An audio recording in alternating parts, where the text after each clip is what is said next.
Richard Weber is here with us at Springhouse Gardens. Okay, Richard, we're talking about some ideas for replacing some boxwoods, because you were telling me you've had a lot of problems, and I know everybody out there has got the itch to go ahead and plant flowers. Right. But right now is the time to be doing what we're talking about here.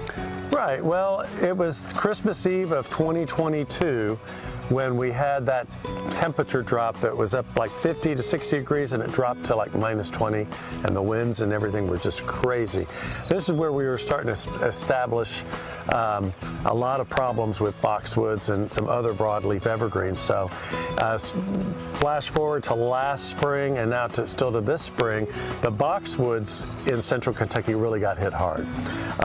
And we're finding that most of those were in the more protected areas, because the way that temperature was, those plants hadn't really started going dormant by that point at Christmas. So lots of people are coming in going, well, we like boxwoods, but we want something different than a boxwood. So the first plant that I was going to tell you about was something that is actually very popular in central Kentucky back in the 40s and 50s and 60s.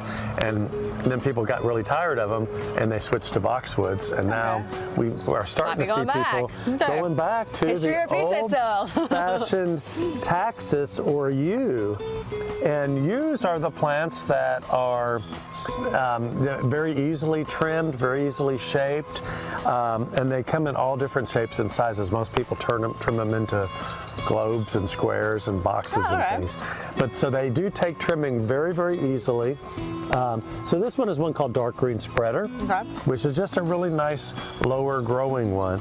But if you don't want to do a lot of trimming, I think that's why a lot of people liked boxwoods, because you don't really have to trim them. You can if you want to, but if you want to let them go natural. They don't get too crazy. Right.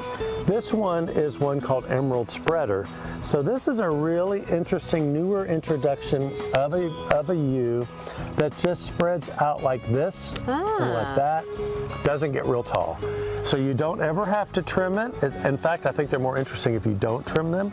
So this is one you might want to look for if you just want something that naturally gets about 2 foot high, 2 to 3 foot by about 4 or 5 foot wide. Okay, so we'll take it quite a space. Yeah, emerald spreader, taxus, and then there's all kinds of taxus or yews. It's Y-E-W if you want to go back and go retro with your landscape. All right, well, how can they get a hold of you? Hours? We are out here at Springhouse Gardens. We're open 7 days a week, Monday through Saturday, 9 to 5, Sundays 11 to 4. You can follow us on Instagram, Facebook, and see what's going on out here. But we're just over the county line in Jessamine County in Nicholasville.